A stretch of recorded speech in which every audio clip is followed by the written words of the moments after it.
हमारे यहाँ नौजवानों से मैं भी डिस्कस कर रहा हूँ जी, आपसे बात कर रहा हूँ। ये जो है ना कि जो भी आए खर्च कर दो, जो भी आए खर्च कर दो, ये ले लो वो ले लो, आज ये मॉडल तो कल वो मॉडल, तो ये बदल दो तो वो बदल दो, तो ये चेंज तो वो चेंज, तो घड़ी चेंज, तो मोबाइल चेंज, तो गाड़ी चेंज, तो वगैरह चेंज, तो पेन चेंज, तो चश्मा चेंज।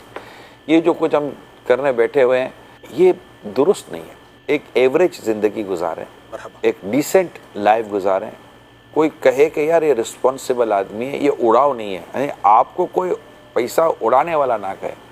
बाज़ लोग का ज़िंदगी का अंदाज़ ऐसा होता है कि लोग ऐसे ही नहीं कहना चाहिए, कहते लगता है इसका ताज़ा ताज़ा बाप मारा है, यानी कि पैसे वाला होगा और अभी भी बाप मारा है, इसको जायदाद में लगता है बहुत पैसे मिल गए हैं वो विरसे में।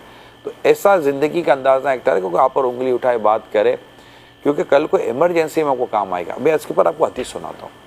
रसूल अकरम सल्लल्लाहु अलैहि वसल्लम का फरमान है, गरीबी में भी इत्तिदाल है, अमीरी में भी इत्तिदाल है, और इबादत में भी इत्तिदाल है।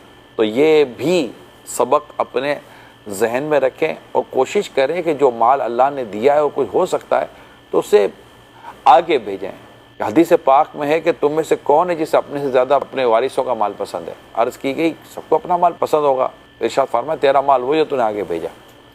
तो अपने माल को जितना हो सके आप सब आगे भेजें और आगे की तैयारी करें। जो नौजवान मेरे खर्च करने में हाथ छूटे उनको भी चाहिए कि आगे भेजें। क्या पता आपकी ये जवानी ही ज़िंदगी की आखिरी मोमेंट हो, आप ज़रूरत आगे कहाँ भेजें ये भी तो बताएं। अल्लाह की राह में खर्च करें, नेकी के काम में खर्च करें, सदका व खैरात करें, मस्जिद मदरसा जो भी है आशिकान रसूल को कम तो नहीं है, ज़रूरतमंद और हाजतमंद कम तो नहीं है, उनको दें, उनकी दुआएं लें।